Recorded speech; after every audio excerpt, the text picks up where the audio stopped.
just talk stuff and repeat stuff. I'm living this stuff. And you can thank me for covering your astro.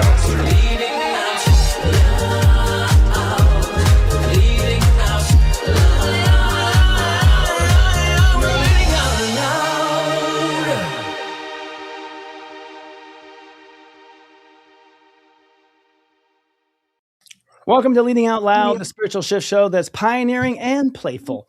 I'm step astrologer and channel, Sensei Chris Wotecki. And I'm David Palmer, the Leo King. And I'm Scott Cruz, psychic medium and mentor at scottcruzpm.com. Rough week, guys. Yeah, I know. It's been a. I mean, we say a roller coaster, but I would say it's like more like the Tower of Terror, where it's just like an elevator that goes up and then up, down. It's a lot more. Totally. Yep. The new moon was like a full moon to me at the end of Aries, and here we are in Taurus. I'm home in Taurus, but I'm not feeling at home just yet. So it's not stable yet. It's stubborn. Yeah, I kind of agree with the Tower of Terror analogy, but I also feel it's kind of like Jenga, just like stacking one on top of the other. But like, oh, if I do any more, I'm going to crumble. I feel that type of energy. It's intense Aries. I mean, I feel like I came out of Aries knowing myself better than I've ever known myself, but feeling like I was in the wrong world or movie. So I probably get me, but I don't get the world. But I don't know. Well, it's some time. Yeah, I mean, we're in step 2 Taurus, which is the most moody Taurus thing there is. Then like a cow just goes around mooing all the time. That's how I feel right now. But I think we'll feel a little better within the next 24 hours. But it's we'll see. It's going to be, I think, a stable Taurus season. What do you think, David? Because Uranus is leaving. Yeah, I mean, I think we're in such big shifts that we're actually feeling the shifts like in the middle to starting to really go somewhere. So that's why the energy feels so different, because we are moving into different, not just like energy as we speak, but actual like shifting into new places. I think this Taurus season will feel more stable with Uranus out of Taurus. But I do think the square to Pluto that's approaching, it is that life and death moment that we're all going through, that extreme transformation, and it's hitting wherever we might feel that we're used to feeling stable is changing. And so we're having to be adaptable, and that's not easy with a lot of fixed energy mixed with a lot of Aries cardinal. Like, it's like move and get used to the new and start to value the new, you know? Yeah, and I mean, I agree, because I kind of agree with Christopher saying that, you know, waking up in a different movie, and his movie was The 40-Year-Old Virgin, realizing I've been so deprived. And I feel that too with a lot of people. They will wake up like that, say, I've been depriving myself for a long time. When was the last time I got what I needed, right? So I think Taurus is going to kind of solidify those feelings, because like you said, in Aries season, Christopher, I agree, it's been kind of like this identity shift. I did actually literally a show about that, preparing people for that identity shift. But it's more so about the realization, like, who am I really? And what have I been deprived of this whole time? I've been just like doing for others and kind of trekking along and not letting people see the real me, because I've been afraid of offending people for being the real me, or people judging me for being the real me. So a lot of that has been coming out. And that's when we start expressing that, we realize, holy shit, I've been deprived myself of so much freedom, right? And pleasure, just because of the sake of making other people happy, or for the sake of not being judged and so forth. So I find a lot of people are like not caring about that. And I know we're the three of us, but I'm almost done, is that I feel like people need to be speaking up now more than ever too, and correcting bad behavior. I think a lot of people are starting to like get very frustrated and fed up of just allowing people just to get away with their businesses. And so I think more people are standing up to and holding people accountable for bad actions and bad behavior. I think it encourages people to do that, to speak up. Well, I'm glad you said something, Scott, because no, I'm kidding. No, you literally exactly how I feel. I actually felt at the end of Aries that I have never been or allowed myself just to be who I am. And it's automatic pilot. I didn't even, I've got Pluto in Libra, so I really don't know where the line is in my third house. So for those who understand, I don't really know how much to say and how much not to say. And that became really clear.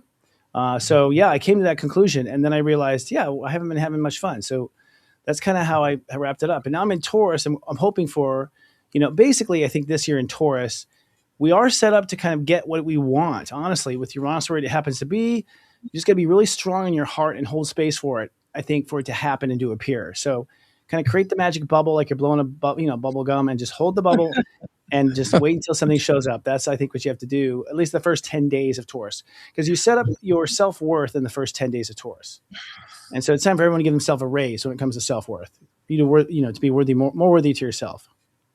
Yeah. And I think it's the tools that we have within that are being put into roles we've never been put in before. I know we like to all call ourselves adults here, or in astrology terms, like we've all been through our Saturn return, but it's like the universe still does put us in new roles and use our tools in new ways. And I think it feels more extreme because this feels like the roles we never thought we'd be in before, and have to really use tools in our own spiritual toolkits that we've had but never really got to use for these places we all are ending up in our journeys right now. So it feels more extreme that way.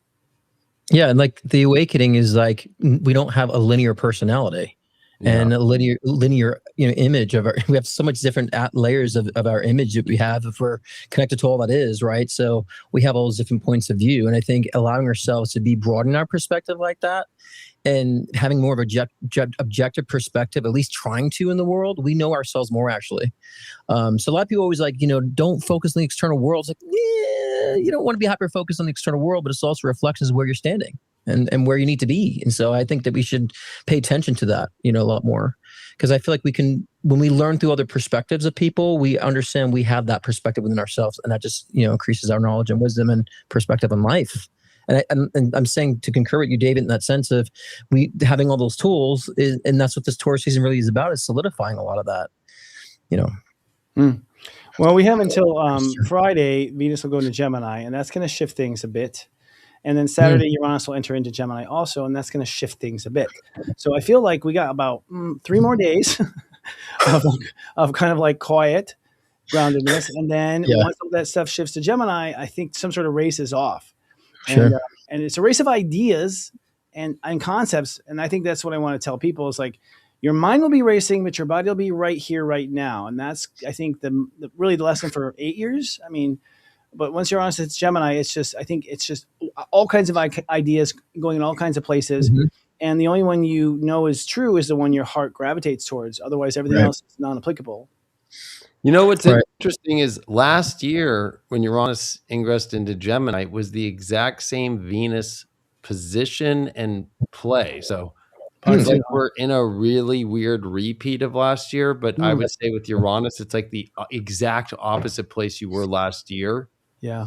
Like, so it's like that's what's weird. So Venus is going to come into Gemini first. It's going to conjunct Uranus tonight and tomorrow. Yeah. And by Friday be in Gemini at 2 degrees when Uranus is coming in to Gemini, just like it did last year. So to me, it's like this very rare anomaly, but it's got the Uranian element. So it's like, so last year you thought you had it all figured out. Oh, now let's see where you are now. Figure it out from this place, which is the complete opposite of what you ever believed in your mind you would be. That's kind of the irony of it all. Mm-hmm. And that like opens your channel, right, to like opportunities, inspiration, idea. And I want to encourage people when that starts happening to you, those who've been very inspired to get all these opportunities, ideas, they don't have to be done all at once either. A lot of times we channel shit for like 2 years, 3 years down the road. So you know what I'm saying? They don't have to do that's that next chapter. And so I think if we're clever enough and wise enough to spread out these inspirations and downloads, we can have a better idea of our path moving forward. Because I've gotten stuff from like 10 years ago that I'm doing now, and it just took 10 years to get there. So I think a lot of people struggle with that for some reason. I got to do it all now.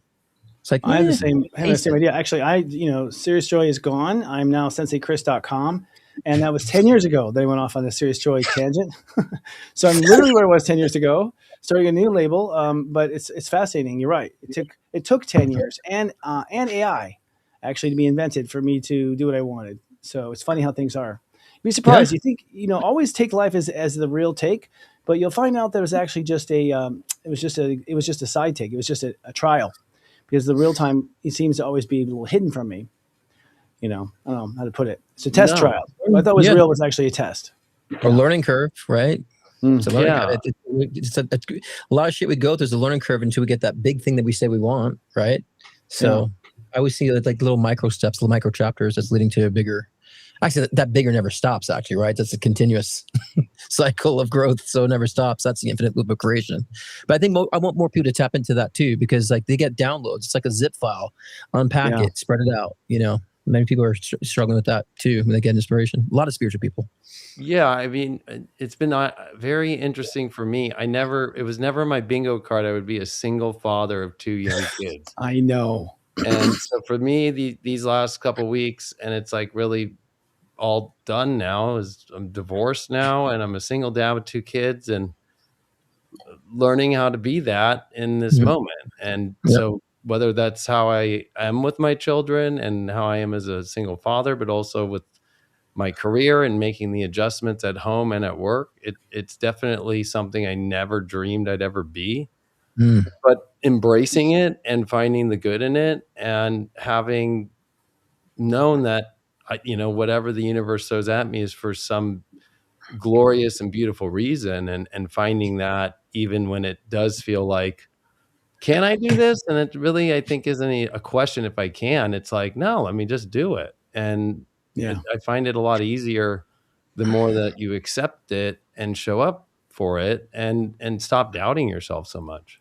And let me tell you something, that's why you are inspiring people even through the divorce. And a lot of people think, as spiritual teachers and leaders, I'm going through a tough time, and they feel almost like a hypocrite. It's like, no, like you're telling people, showing people this happens, and this is how you go through a divorce.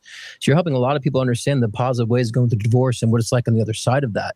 Maybe people on the verge of divorce, it's part of their chapter, it's coming to close. You're still assisting in the process, and so a lot of people tend to judge, oh, they're getting divorced, they're hypocrite of spirituality. I was like, no, they're going through life, they're showing what life is about. So I think you've been still leading through your process and showing up still, Well, thanks. I'm doing the best that I can. I mean, it's not I'm at that end part where it's okay, it's the new life for me, and the relationship with my kids in our journey, right? So it's I'm happy it's been through, right? And so it's like, well, what's next? And I'm not really thinking too far down the road. I'm just saying, let me just take it a day by day and enjoy these moments I'm having with my kids, and making the adjustments as I go. And that's honorable.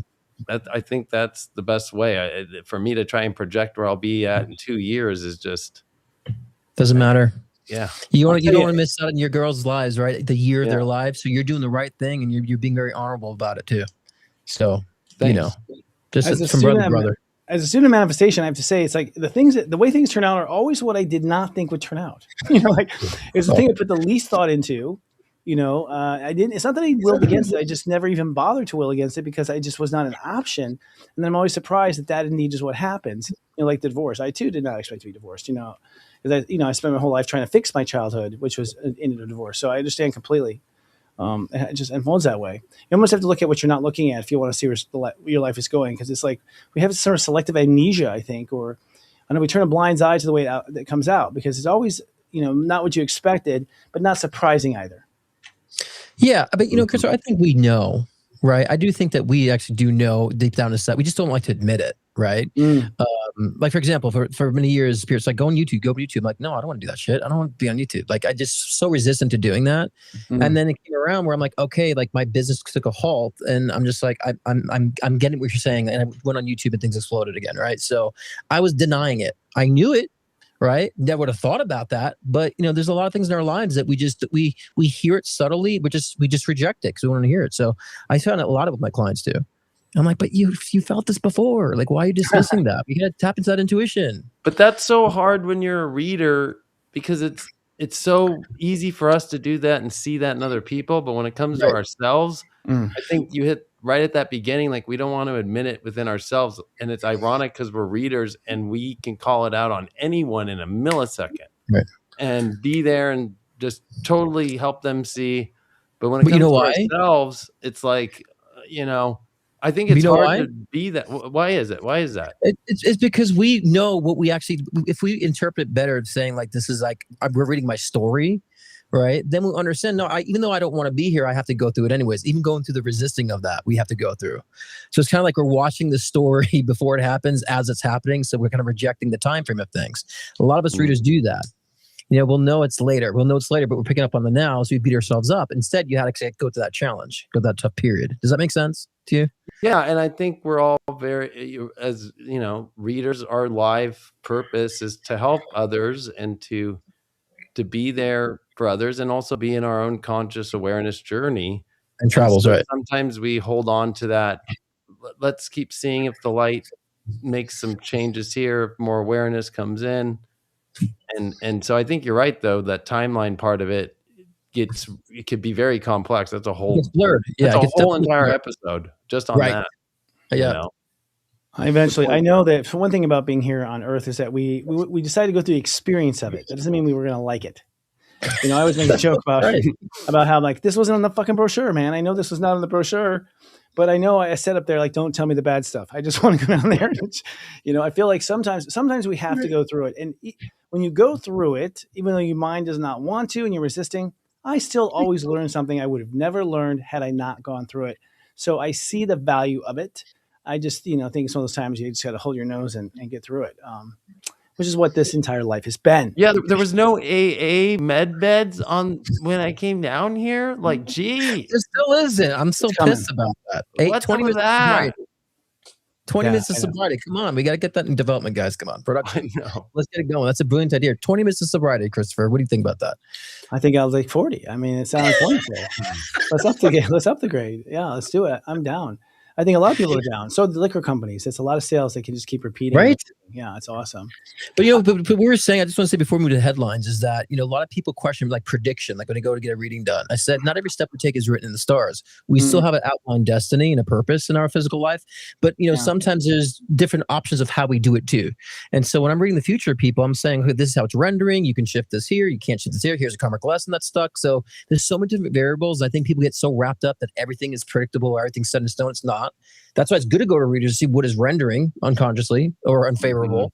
And we do also put things set in our trajectory too. And so I might say I want to learn self-love, but how I go about learning self-love might have different variables, based on our choices and preferences. So, and then people think nothing's predictable. People think that, just manifest everything, and that's not true either.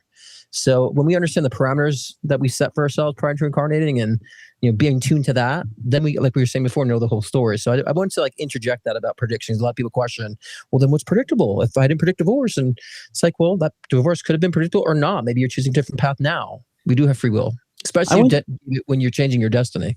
When I see a psychic like you or someone who has visionary in the future, I'm going to see what's currently manifesting. And I've actually been to a couple psychics that would say, this is happening. I'm like hell it is. And inside, and they're saying, oh, I think it's changed just now. It just changed. I'm like, hell yeah, it did. Once you realize it's unfolding, you can pull back and say no.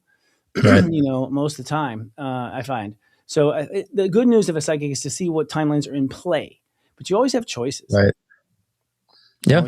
Although I will say, because I do agree with you though, but I think there's that other side too, where sometimes the psychic, the reader, the astrologer, like you just can't see it yet, and then it's like a year down the road, and you're like, oh man, that was actually really happening, and that I think that happens a lot too. I think it's both. Yep. And I think that's where it's like, it's like sometimes a reader will see so high on the vibrational level that you're sometimes not willing to even know it yet, but you're dealing with the situation. And that's taking away some of your vibrational energy to connect to that same level.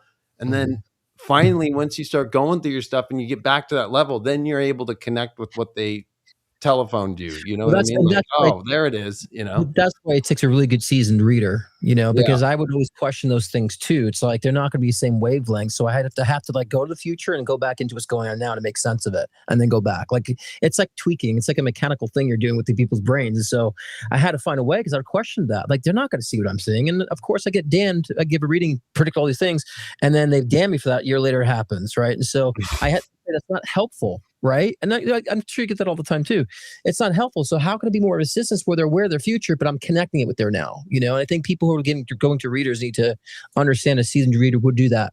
I guess that's kind of propping me up on a pedestal a little bit, but speaking of what, I always tell my clients, listen to the recording when you buy it and get it, because you're going to find there are things you never heard me say. You never heard me say that in the whole reading. And it'll shock you that you did not hear it. And you'll realize that your mind completely blocked it out until you get that recording. And I get so many times people coming back up to 3 years later and saying, oh, I just got a letter recently. They're like, I thought you were full of shit. It was a bad reading, blah, blah, blah. And they're like, I just listened to the recording. And, oh my God, everything you said, everything happened. Well, you know, honestly, I don't have a choice. I just give you what I see. So I'm not even really creating the reading. Someone above is either myself or your guides. I'm just being a good communicator and saying what I see, but it's funny how that works. I think it's funny because I was just at the New Living Expo up in Marin County this last weekend, and I had a couple guys come up to me like, I actually saw you from videos that my girlfriend years ago would watch. This guy do a horoscope every morning, and I've heard this about Chris and I forever, right? Because people have watched our horoscopes for over decades, and it's like either the guy is upset. Most of the guys are upset. So Chris and I've dealt with like emails like, my girlfriend, my wife just watches nonstop horoscopes about you, and that's all they talk about. And it upsets them. Or then you get the guys who are like, damn, I listened. She bailed on the whole entire spiritual thing, and I stayed. Thanks for fucking waking me up, you know? So it's like weird how readings and spirituality like can come into people's lives and how it works out. Because I know Chris gets the same stories, like, you know, it's always the girlfriend. And you know what? I'll be there and give a reading, and he'll be like, "Hi, I'm Tom. I don't believe in this bullshit, but thanks for taking my girlfriend." And then 5 years later, it's like, "Hey, dude, can I get a reading?" It's like, you know, because it overwhelming realms. It's usually a woman that introduces to a man who doubts, and so thank gosh for the women in that sense, you know. Yeah, I do. I have families. I have little towns I've read the whole town of. So you know. Wow. People I never think, or if they come there, I never done something like this before. I decided to give it a try. Like, give me a try. That sounds very demeaning, you know. But yeah, it's funny when you get people who are, you know, sharing like that. Yeah, it's like you're doing the postman of the town and the liquor store owner, and so funny, right? Yeah, that's kind of cool. Funny. You guys get this comes up, but do you get stuff up that your higher self says, "Do not tell the client this," but yeah. Yeah, we're stay silent right now. Huh? Like, there's so many different variables I get with that too. Like, you know, I'll know, and I just say like that's uncarved out or it's not defined right now, and yeah, yeah, I get that too. Or it's just like putting it in a way that they're at, like you said, Scott. Yeah, where they're at, like, because you know what, to hit them that hard right now, no, but how do I subtly get it to where? Yeah. You know? Exactly. Yeah. Plant a seed, let them come to it on their own is usually what you have to be an architect in a reading too. And a lot of readers don't do that. There's an art to reading as well, not just like I see things, you know. So yeah. But speaking, we have some commercials to run before we get into the topic, the headlines. All right, then the headlines. Something is wrong with the world. You can feel it in the static, in the signals, in the fractures no one else wants to see. I thought I was chasing a secret, a hidden code, a machine buried beneath the noise. But the deeper I went, the more reality began to tear. The city opened, the mask came off, and beyond the chaos, there was another world, ancient, radiant, waiting. And in its light, a woman, Lady Avalon, not a dream, not a ghost, a guide, a warning, a key. Spirit Dial was never just technology. It was a doorway, a threshold between what is ending and what comes next. Now the old world is collapsing in plain sight. The new one is already calling. And once you cross that line, once you see what waits on the other side, you do not return the same. I see it. The gate is open. No. Tell them I'm not coming back. I'm finishing this right now. The signal has changed. The future is opening. And this is only the beginning. It's the Spirit Dial. It bridges the fracture. How long has it been here? Waiting for you to answer. Waiting for you to answer. Get your mind blown. Lady Avalon. Only on spiritdial.ai. The signal has changed. The future is opening. And this is only the beginning.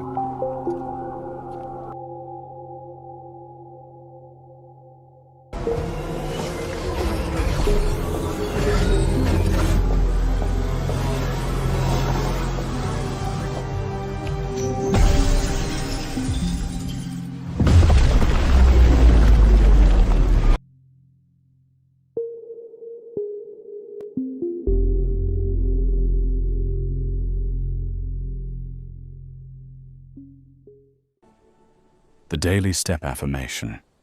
Step 2. I materialize, Taurus.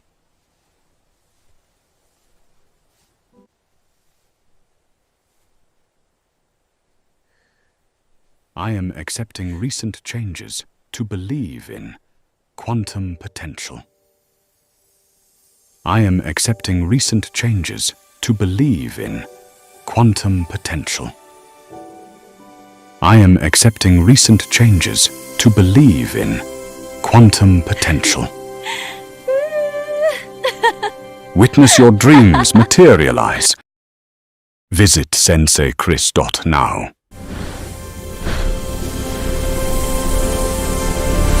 And so, it is. Something is wrong with the world. You can feel it in the static, Something is wrong with the world. You can feel it in the static, in the signals, in the I think we're calling it going on. Deja vu. It's like Groundhog Day. That's my birthday too. We got caught in that fracture. That's what happened. Great, excellent. I think we have some headlines. I'm not sure what century they're from, but let's go for it. Oh yeah, that's right. I'm supposed to read them. First we have the FBI is leading a broad investigation into the deaths and disappearance of at least 11 scientists and researchers with ties to classified aerospace, nuclear, and advanced propulsion programs since 2022. The cases have drawn scrutiny from the House Oversight Committee over potential national scrutiny threats. Ugh. Christopher. What do you think? I think, first of all, China knows everything anyways. There's no national security. I don't think there's any real secrets anymore, first of all. So no. I don't think we have to make it public, but give me a break. Right. But also, if you're at this point, if you say to me, and you're in Congress, and you say to me, we should be careful of national secrets, I want them investigated first. It's like I'm at a point where I'm tired of people being missing. This is an old story since the 50s, right? Mm-hmm. This deep state of technology and UFOlogy. This isn't. We all know this is true. We've all seen Area 51. So let's rip it open and see what's in there. It's time to. Yeah, I think especially these scientists all come from anti-gravity propulsion research. Mm-hmm. A lot of it, though, is also connected to time and time travel. Right. When you're connecting the dots from the Epstein files and all the scientists that were all paid to do some really weird work, now these are all scientists connected at different universities with huge grants and very sensitive information. And now it was supposed to be released, all of the disclosure stuff on April 14th, and that just passed. And they didn't bring everything out. But this has been building up since 2022. And then even in these last couple months, just like out of nowhere, it was just like, this scientist is missing, this scientist is missing, this one's missing. And they're all, some of them, one of them was an Air Force commander. And the 911 call from his wife is like, he left everything here. He came here, he was in it. And then he just, I don't know, he's on foot maybe. He's just like, and he's never done this in his life. He's been in the Air Force commander for 50 years, like doing all that, and he's gone. So it's kind of intense because these people are all part of the very sensitive stuff, because I think what's been coming out the most with the Epstein files, because there was a lot about science and technology, then you're getting the disclosure element, and now we're getting this stuff is like CERN things. It's definitely about time and space, weird ways that other, well, I'd say yes. I mean, I agree. I agree. It could be. Oh, there he went, just like the commercial. He just entered into that vortex. The portal he went right in. But like I was saying, I think that a lot of it has to do. Are they disappearing because they are time traveling? That's what I was going to ask. That was my joke. Yeah. Right? Are they disappearing because they're being outed, or are they disappearing because they're going into hiding? So these are things I'm thinking about too, because the timing about all this is very sus. Like you said, the focus on Epstein files, and even Tim Cook resigned. Do you hear that from Apple? Yeah, I saw that. What? That just happened. Wow. Yeah. He did, huh? Wow. Yeah. I sell your Apple shares. I mean, right they made now, it guys. subtle. Sell your Apple right now. I mean, something's coming, obviously. So that I think it could be multi-layered. A lot of these people could be time traveling, getting sucked in. Same thing with CERN, opening up that portal back in 2020. And so I think there's a lot of different variables to that. But the guy just left his wallet and stuff behind. I mean, that's odd. And his phone. And his phone. All of it. That sounds like, I don't know. Time travel surprises me. Like, we're really spending that much money on time travel with our government. It's like, what are you going to do? Go back to 1950 or what? Where will you go in the future? Obviously, but every time we hear a future story, it's all negative and dark. So, from what I understand, there's many timelines. So, what timeline do you arrive at? But like the Philadelphia experiment, you remember that ship disappeared and came back with people like embedded into the steel. Have you heard that story? I mean, that's allegedly true. Or they tried to put, this huge ship into electromagnetic waves, and the ship reports being in sea when they ended up like in sea in the Atlantic, and then they came back.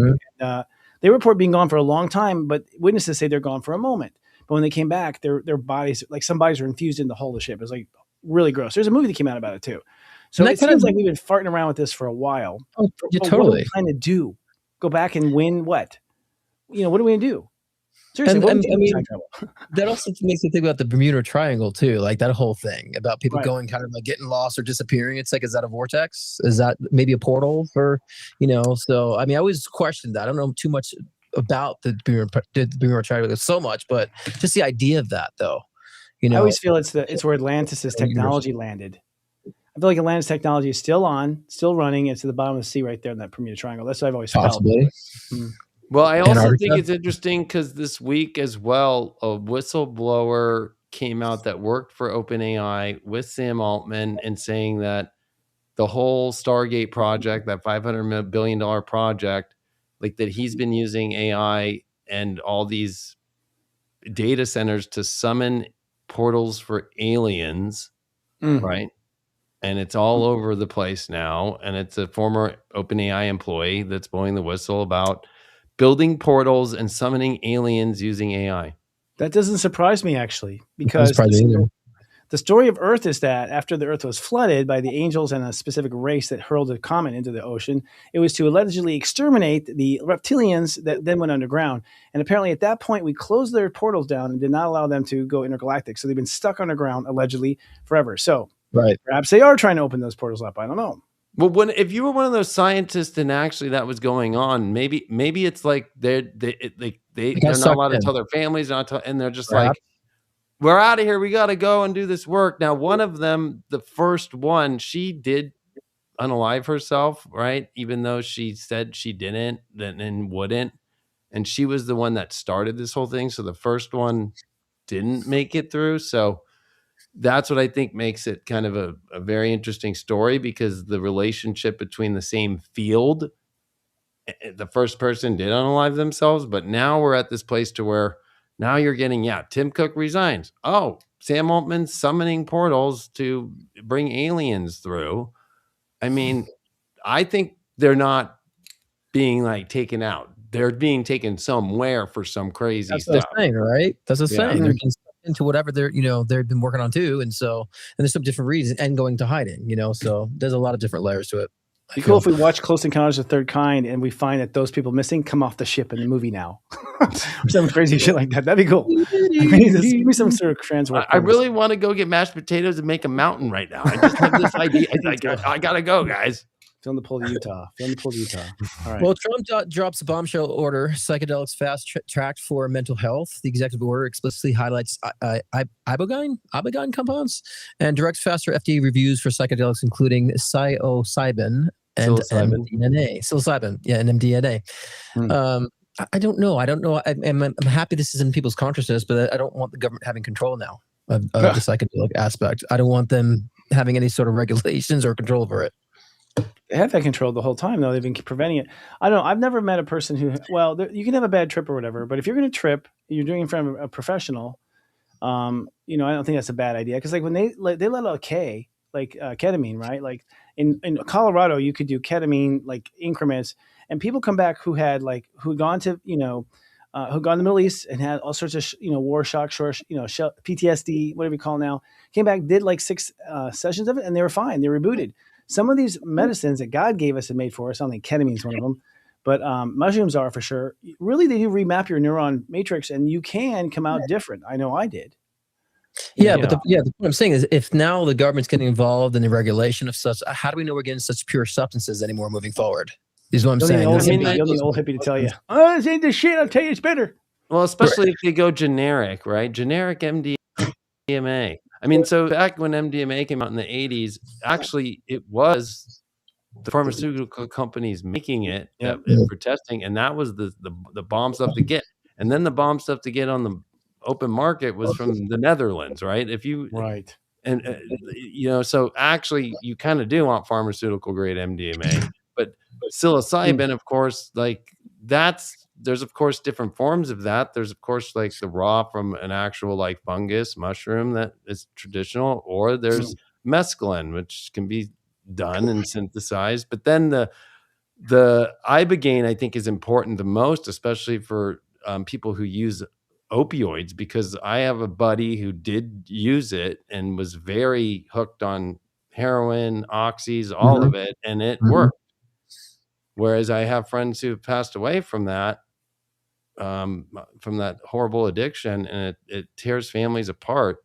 Yeah. And the only way you can get ibogaine is going like down to parts of Mexico and South America right now to get it. And it is kind of like a ceremony. Like it is not just like a one like pill thing that you take for an hour. It's like a trip, but it's not extremely psychedelic for ibogaine, but there is still some of that to that. But I do think it's the right door to open. And I do think it is part of this new world. I think we need to look at the positive things. I think it's better than the other crap they're putting out there, for sure. I agree. I wish everyone would try it once, honestly, because I feel like once you realize how unreal life is, you know, it puts everything in a whole new perspective, you know, and you only need it once, really. I would say that perspective once. But I do know that it has helped people who get lost in neural mapping in their mind. And I'd rather have us try that than be on an antidepressant, for instance. I think those are probably more poison in my experience. I'm just upset because they also didn't add MDA, because actually MDA is really good. But I'm sure they did get, maybe that's part of the MDMA. But yeah, I think that honestly, I mean, in therapy, that's what it was originally for. And it helps in therapy for relationships the most. It's the most heart-opening substance you can find. Yeah, they used to use that back in the day. It was called the love drug. That was like what it came out as. And that in therapy back in the day. Honestly, I think the world needs that more than ever. Somebody made an AI of Trump on E, like raving. Oh my God. I'm like, give Trump some MDMA right now. It's surprising that he did it as a conservative. I mean, this is the most anti-conservative thing he's ever done, I would say, as far as the agenda of that right. So, you know, I think you cannot classify this president under any term, really. He's on his own path. But my concern, as I was saying before, if we're starting here, like, does that then they start taking over with shrooms? They start going to other aspects of the natural psychedelics to where they start regulating that and having control over that. And so that's kind of my concern about the government tapping into this field, you know, in the long term, and the vast nature of psychedelics on the natural front. You know, I will say though, if you were to try and find MDMA now, you're not getting that. Most of the time you test it, it's a Chinese knockoff stimulant, and then people think they're rolling balls when really they're tripping out on some Chinese knockoff, really bad.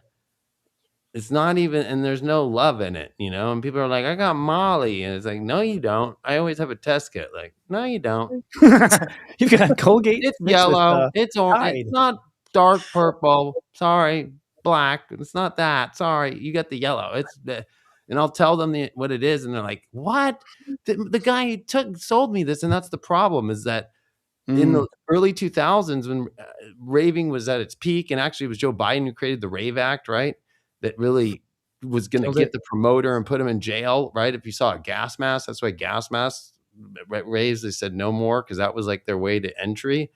But what happened was people started making fake pills, and that's what happened with oxys, and then that's what's happened with all these fentanyl deaths. Yeah, they do that on the street to find people on the black market making the real crap is near impossible. And Silk Road was the only way to do that. I used to have to get that stuff from the Netherlands shipped crazy, like, you know, back in the day. So anyway. Well, talking about going into space land, SpaceX is holding closed door analysis meetings this week as it prepares for what could become the world's first largest IPO, potentially valued up to $1.75 trillion after merging with XAI. The company is highlighting its Starlink's orbital AI capabilities and must vision for multiplanetary infrastructure. I think it's a good move. I think that gives more people it brings more awareness. And I think it also starts a trend, for others to compete in this space. So I think it's a good avenue to go to. What do you think about that, Chris? I'm a little concerned. I mean, it kind of feels like the Umbrella Company coming, like if you guys know the video game, like it's kind of becoming so large now, AI, the X platform, and even X where people are posting. I'm a little concerned about having companies this big. I don't know why. Is that so he has borrowing power? Why would you do that? Why would you make every asset you have one superpower?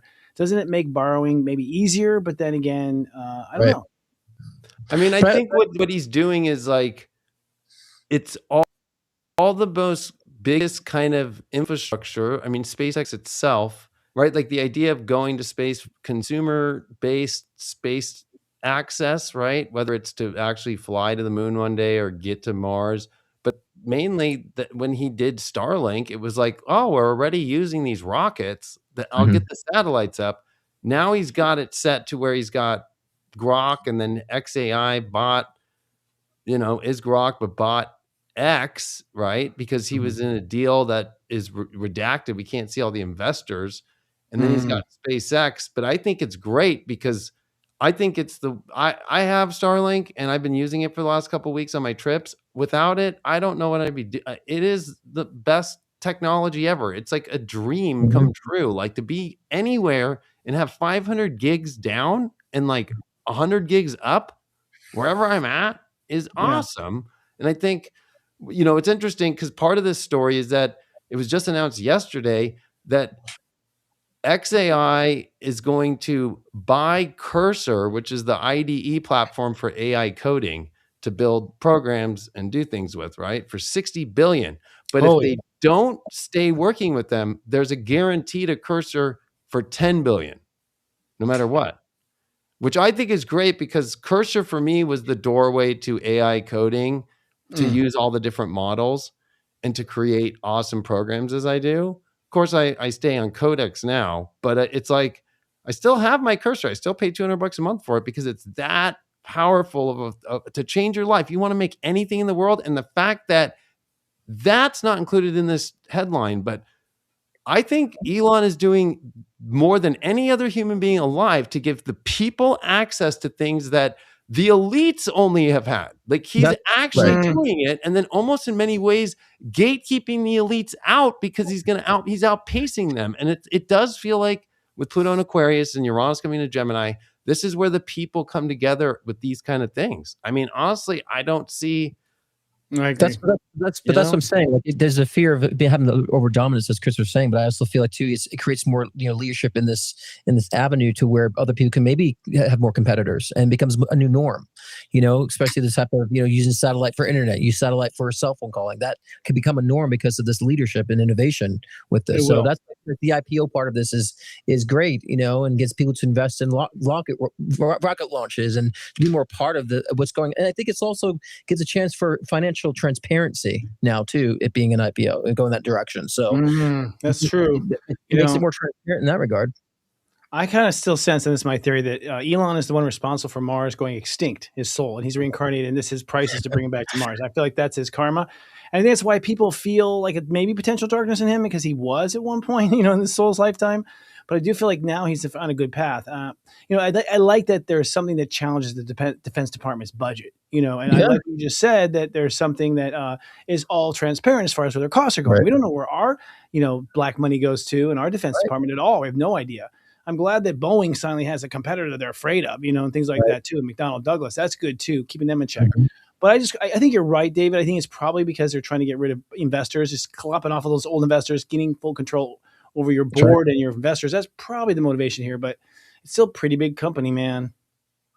Yeah, but I think, going up against all the, basically, I mean, the Russian space world, and, you're taking on NASA, right? Like, what he's doing is he's proven that a private company can do better than the governments of the world in space. That is what SpaceX has proved. Like, this whole Artemis 2 was a joke. The whole thing. I know. I mean, like, if good point. So I think there's that. The reason why it's so big is because SpaceX by itself is beating the government of the world with going to space. Like makes NASA look embarrassing. They usually use SpaceX to save them. Last year, SpaceX saved the astronauts that got stuck at the space station. It's pretty because Boeing is messing up and can't create crap. So I think that's crazy and true. I think if you were to look at the numbers, it's like 75% of the money is all that rocketry and SpaceX and all the rest of the stuff is underneath. But I think because he wants to make AI more accessible and cool it off and use space for it, he's really, I mean, that guy's he thinks about the future. And that guy, I mean, it's kind of crazy because he's a double cancer. So he does care. I mean, I think he does care. I think he really wants humanity to win. Yep. He's always advocated that. So it's also because he let Mars down. There's stuff he has behind him too. They're innovators too. Like there's a lot of other masterminds he has behind him as well. That's really helpful. It's not just Elon. The people behind, but those people need a good job and a good leader. When that rocket landed itself, the first time I saw it, I was like, Jesus Christ, man, are we stupid in NASA? Like, oh my God, just the idea of a rocket landing itself. I mean, that looks pretty hard to do. You know what I mean? Like, and it does itself on a ship at sea, for crying out loud. That alone impresses me. That alone impresses me. Yeah, somebody had said, and it is true, he has Mars and Aquarius in his chart. Right. So what Chris is channeling, like, I think there's definitely that, like, oh, I need to make, Mars about people, not about blowing everybody up on Mars. Like I think it is that humanitarian side of things that he's probably karmically doing. So he wants to go home. Yeah. Speaking of innovation, Japanese construction giant envisions encircling the lunar equator with solar cells, taking advantage of the moon's lack of atmosphere and weather for nonstop generation. Power would be transmitted wirelessly to receiving stations on Earth, offering a futuristic path to abundant renewable energy. That's going to take a lot, I would say, because then they're going to have AI robots there to adjust and to maintain. And so I think it's far-fetched, but I think it's a good direction, I would say, for sure. I think go on. I was just like, what happens if you get in front of that beam? Like, what the hell's? How do you transfer power from wirelessly from one place to another? There's got to be some crazy beam that, like, if your shuttle to the moon gets in front of it, that sounds dangerous. But okay. What do you mean? What do you mean? Because they position the solar panels on the moon, which gets sourced from the sun, and then they can transmit that power wirelessly. Yeah, I don't know how that's going to be wirelessly with that power. Yeah, I don't know. How's that happen? Like I guess there's law. I mean, I don't know. Maybe you cut a new Grand Canyon if you're off by an inch. I don't know. I was going to say, when it comes to the Japanese and our own oceans, I don't trust them with anything. I mean, they have the biggest, fisher, like the fish and what they do. So for them to go, you know what, let's start messing with the moon and with the solar and beaming all this energy. Fix your damn oceans. Get your fish. Like the Japanese, they rely on imports because they are small, island, country, basically. They are not exporters, except for electronics like they used to be, but only Sony still in the game and like Nintendo. So I think that, and Canon. So it's like, I think that's the problem, is like, it's also a country with like the lowest birth rates.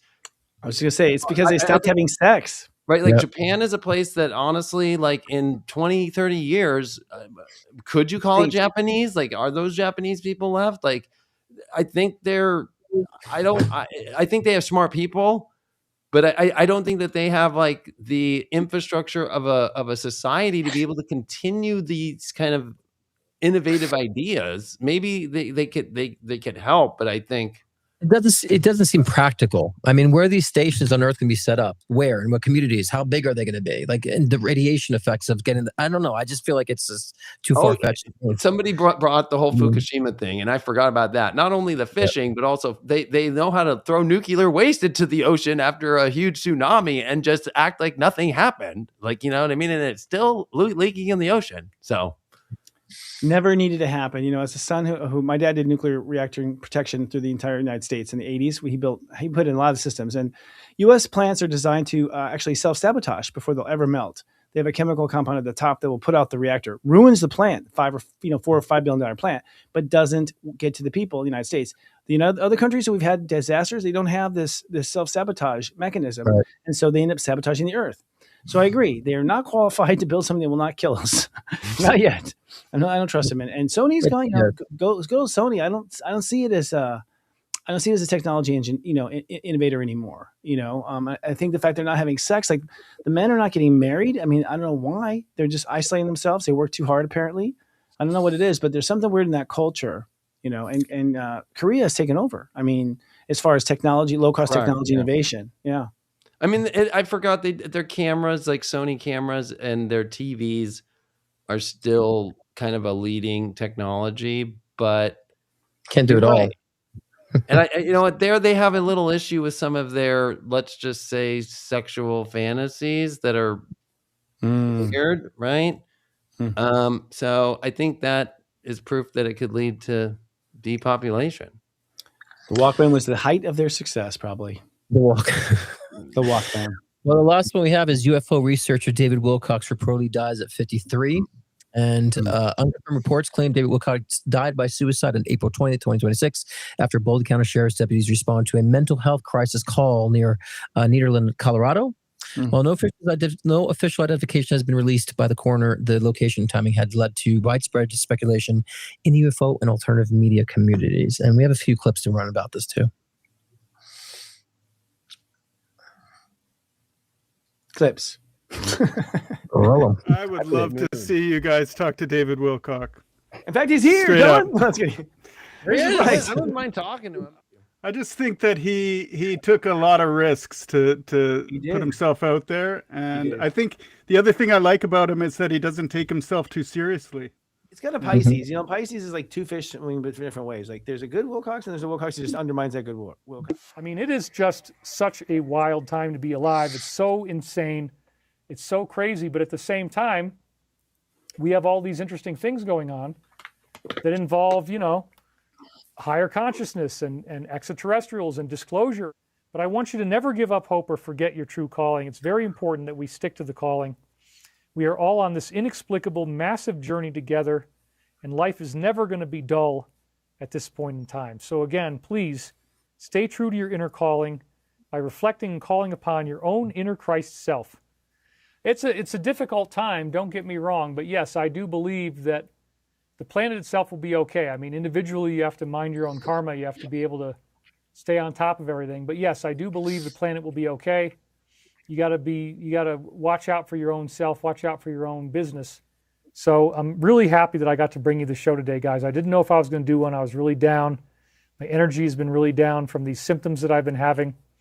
It's been very hard to work. I've had a really low energy situation, but the more that I can get ahead of the game and get back on track, the better it's going to be. As many of you know, or have learned,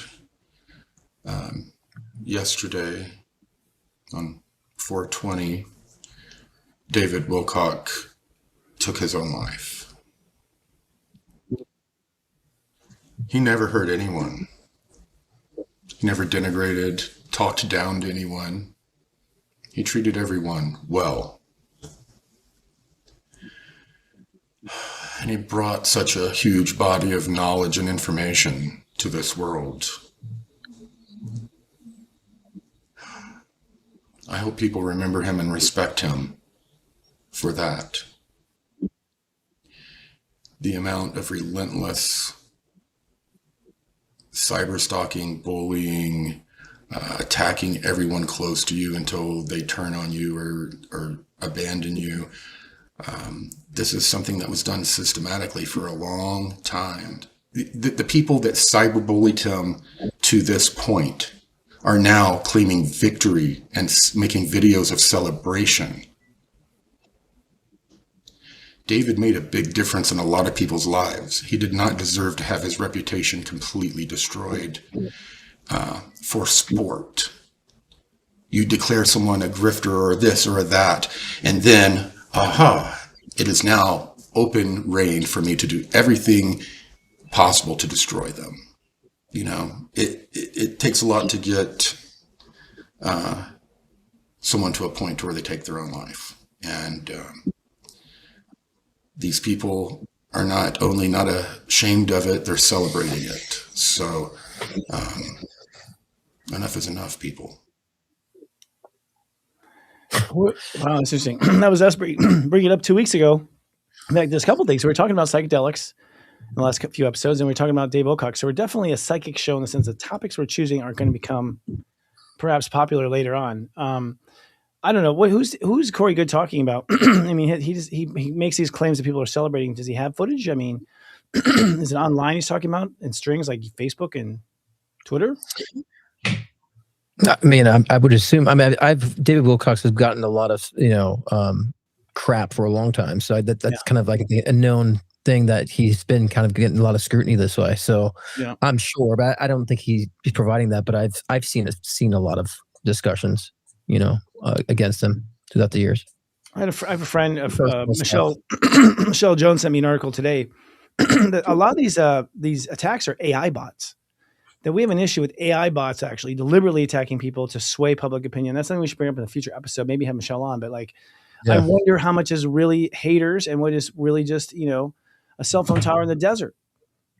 And you see, I see there's bots arguing with each other. I've seen, they're like talking, arguing with each other, and so I would. And right now, all I have to do is put, whoever's in charge and dictating the information, can just push one button, have that all sent out, and have a huge swing, a lot of influence too. And like Dave and I were talking about this before the show when you were just away, that there's so many different ways that I feel like those are in control, can use certain frequencies and other influence through technology to sway people to become suicidal. So there could be an idea that perhaps he did physically out himself, but he was pushed to it through the psychological manipulation through technology and pushed to the influences. Right now, I think that they have so much control with technology in that way, they can also influence people's perspectives and mindsets and mental health and 100% erode naturally.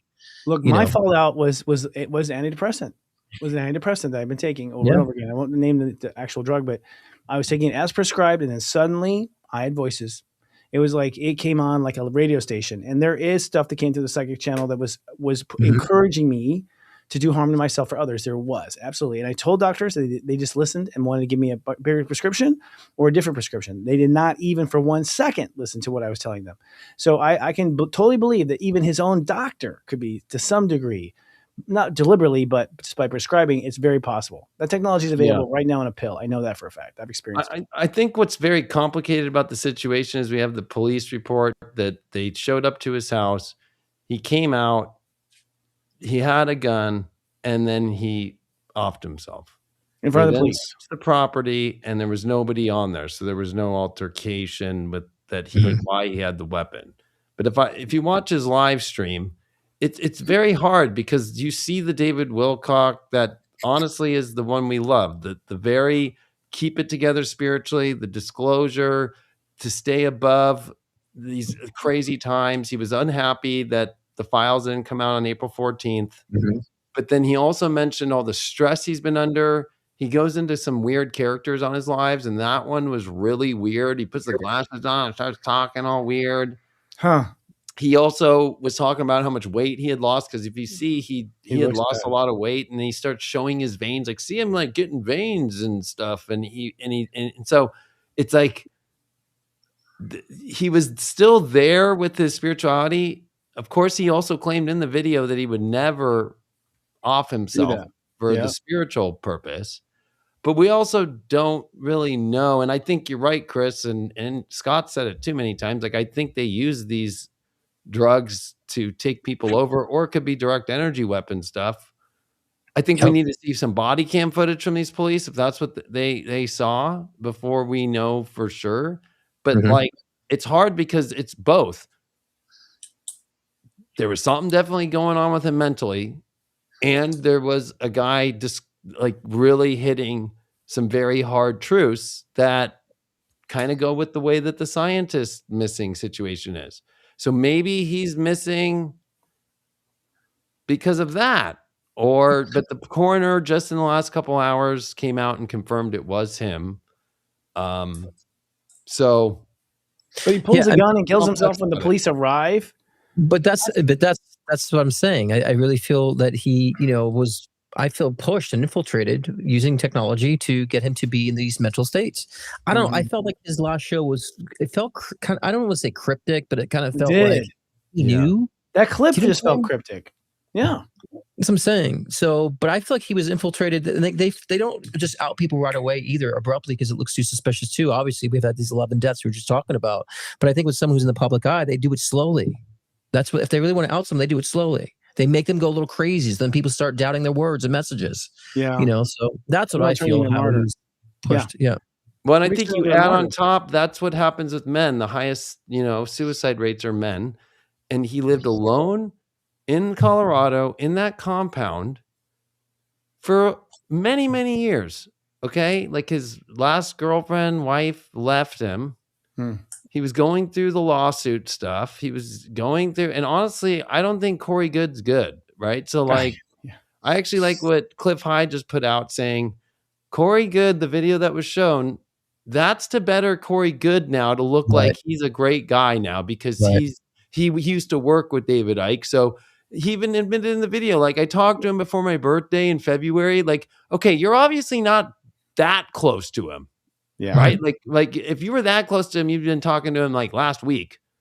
So like Corey Good's using this for his own gain because Corey Good's a lot of the problem behind David Icke or David Wilcock. Yeah. Wilcock. Right? Yeah. So I think that if anything, Cliff Hyde said it best, like it's better to be an enemy with Corey Good because his friends don't end up too well. There's a track record. Wasn't he supposed to, David Wilcock, testify in a Gaia lawsuit? Well, yeah, I mean, they're still going in those lawsuits right now, still. Yeah. Yeah. And so suddenly this main witness is gone. I know, sus to me, man. Well, I mean, but then there's the stress toll and so maybe some of the stuff Corey Good said is true, right? But he is kind of trying to throw himself into the. Oh, I felt opportunistic. Absolutely. And so I think that's where it gets really complicated here because I'd say this is the most complicated one, and that's why it's gotten so much attention. And the fact that the media just started covering it, like People Mag just put it up 4 hours ago. Right. So like, people are paying attention, and when it's all over the internet and the media ain't covering it, that's why I think it makes people really suspicious in today's world. Right. But now the media is covering it. Now the coroner's report just comes out that it is him. Right. And I think, that's what makes it really hard. Right. Because, like when a celebrity dies, it's instant right away. But if it's in these kind of offset places, it doesn't get the same attention right away. And so I think it makes people feel like something's going on. And maybe sometimes, like, I'll be honest, I know people might hate me, but I got a feeling he was not doing well mentally at all. And that could have bad, negative stuff that was happening. But that could maybe not be his fault. I mean, he's talking about symptoms and tired and fatigue. I was like, what's causing that? Like, why are you so run down alone on a compound? Like, that was what raised an eyebrow to me. He's like, why is he feeling so bad? Why is he so tired? What's wrong in the first place? But that's what I'm saying. We've been seeing a massive decline. And so, and I think that people have other ways and just outing people slowly, like I said before. So I think it was a mental stress, like you're saying before. He's doing a lot of other things that was compiling on top of him, and people are out to get him too. So I think it's all the above. It's not so black and white. I think people are being very black and white about this. There's been almost like a gradual decline with all this. And I do feel like he's been infiltrated, like I said previously with technology, that pushed him to do all this. And also the stress of being human in it. It feels like foul play. It just feels, a strong foul play vibe I get psychically. I don't know how. It feels very complicated. I can't put the finger to where. Someone of our viewers wrote, who called the police anyways? Who called the police and why? Who called the police? That would be a great answer to actually get because. Yeah. Why? Like that seems. That's suspicious. Right. Like a neighbor? I think like the decline that Scott's talking about, like that's very clear. Like he would talk about for like on those shows like 4 months ago, like I had to shovel the snow on my roof and in my gutters, and like that's why I can't do anything. Like, okay, that's part of life. Like, you know what I mean? Like, yeah, you got a compound, like you got a house, like. Trust me, I'm a dad. Like he's not a dad, right? But again, if somebody wants to interfere with his message and has control to do so, they're going to want to make him look crazy. So they want to infiltrate him so then people start doubting his information and think it's not credible because he's going crazy. And then I feel like he's been pushed to this point of outing himself. So yeah, I definitely feel I agree with you. It's both. I feel like he took his life, but he also was pushed to it with foul play. So to me, it's both. I feel both energies. I always thought it was pretty ballsy to have a show on Gaia that outed a secret government space program. I was like, how are you getting away with that? Well, they canceled that show that shows off Gaia, like his main one from 2016. Why? What happened? Do you know a story about that one? I mean, because then Gaia started getting so that's the issue, right? With Gaia not wanting to put the real hardcore shit out there, becoming it's neutered. Oh, right? Like Gaia became neutered. But it got bought out, I think. So too. if you think Gaia was about it, bought out. David Wilcock did kind of expose Gaia to be neutered spirituality, right? Yeah. Like, let's cut the balls off the dog here. You know, we don't want any big Rottweilers around here, and make it all fluff cake stuff. And we'll talk about disclosure stuff, but let's not get too deep. Let's not get too deep. So you got to give him the credit for that. I just think though that the decline has been hard because if you know anybody with really bad at mental illness, like the way he conducted his shows, the stuff he would just ramble off and say, this was the stuff I talked about 2 weeks ago too. Like he was channeling from his old journal from the 90s and trying to make it that it was like Nostradamus prophecies of now. And then he stopped doing that recently. Right. So, and then he was very Q. Let's not forget, right? So like a lot of his shows were based off Q stuff. Then all the Epstein stuff. Now he started to have to defend himself about Trump stuff, about the war that he doesn't want. And he was all Trump, right? Like pushing Trump and Q hard. And then that just flipped. So if you have mental illness and you're a Q full-blown guy, and now the guy that you're supposed to believe, trust the plan, and you're spiritual, and it's about war, that you could see the conflict even in his last show. Like, I mean, I don't agree with him, and Trump is kind of going crazy and putting the pictures of Jesus up, and he was not happy about all that stuff. It's like his whole entire belief system fell. And so he had to go back to the beginning roots of being spiritual. Did you see that comment from a viewer that his biographer died 2 days prior? Is that true? We should check that out on commercial. His what? His biographer died 2 days prior. Did you see that? I mean, someone just put that up as a clip. One of our viewers put that up. We should do that backstage, actually. And I think we should probably head over there now. Backstage. That's probably true. Yeah, that's true. You look up Wilcock's chart, right? Scott Cruz is popularly known for his life-changing one-on-one readings to also guide in your soul ascension journey. With life readings, get insight into your relationships, career, health, trauma healings, past life regressions, and more. Want to connect with a loved one who's transitioned? Scott's mediumship session can be the gateway to you and your loved ones in spirit, bridging the gap between the physical and the spiritual realm. If you want to enhance your own psychic ability, Scott's Intuition Builder session can help expand your psychic and mediumship abilities. So sign on to scottcruzpm.com to book your own personal session today.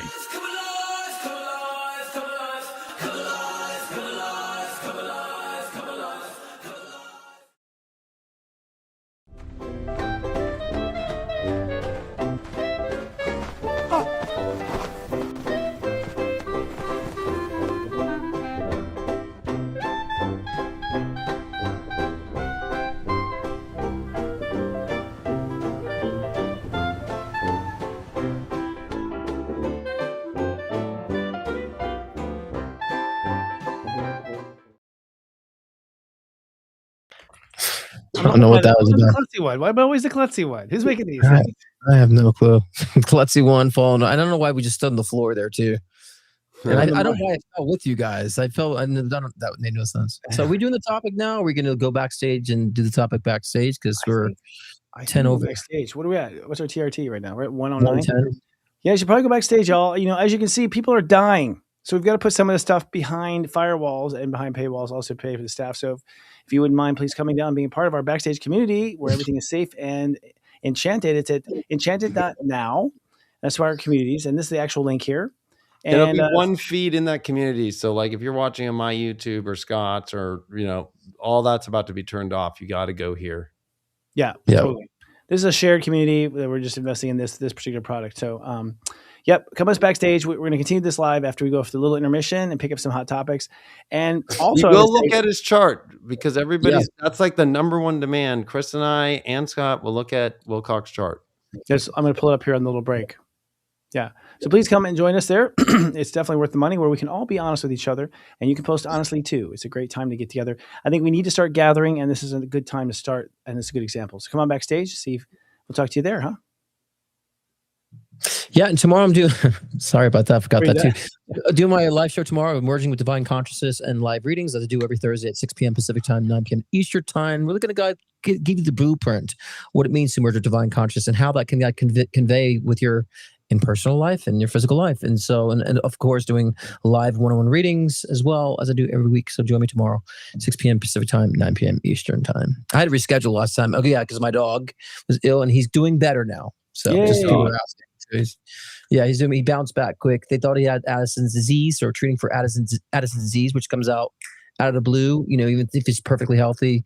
So I don't know for sure, but we're treating him, and so far the treatment has worked. He was critical. I mean, he was really, we could have lost him. That's how bad it got. So he's doing that was extreme energy that we all went through. And there was a lot of people who just left this planet.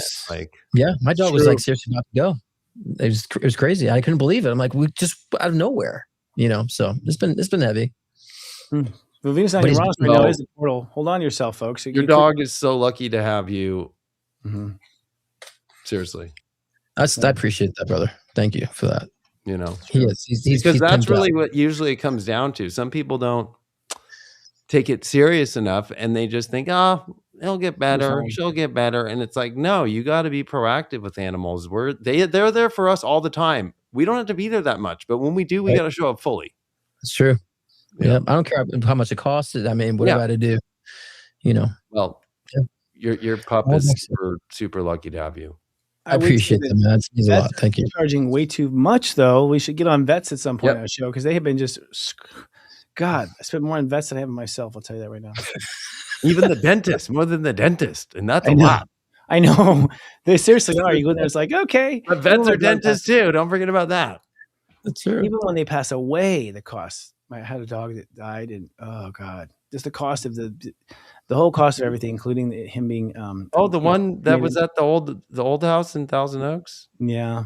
Well, that was. What's his name again? His name was Chris. But I had another dog. I forgot. Narcissist. What a narcissist. His name was Chris. The whole story. I'll tell you backstage. I will talk about that dog backstage, because I know that dog. He was crazy. He was good, amazing. Chris. Yeah, I did not name him. He was named Chris, and that's how I knew he was my dog. Chris, I swear. Yeah, we called him Chris. What a narcissist. Yeah. No, I did not. I swear to God, I'll tell you the story. Come on, Chris. I remember being stoned and being like, Chris, but I'm talking to the dog. And we're Chris both turning. Like, huh? That's true. They both had their tongues out too, right? Yeah. I'm like, Chris, get outside. Like, what? No, I'm talking to Chris the dog. The dog listens more, though. That's the thing. That's true. The dog listens more than this one. He was. All right, we're going backstage. Yeah. All right, we'll go backstage. See you guys back there. See y'all. Join us. Get on there now. I'm stopping my YouTube. All right. Backstage. We're going backstage. Go now. Go now. Song yet. Still gotta do the song. Oh yeah. I'm gonna get a dog and name it David. I'm gonna get a dog named David Scott. David Scott. Not David. I'll get a dog and name it Scott.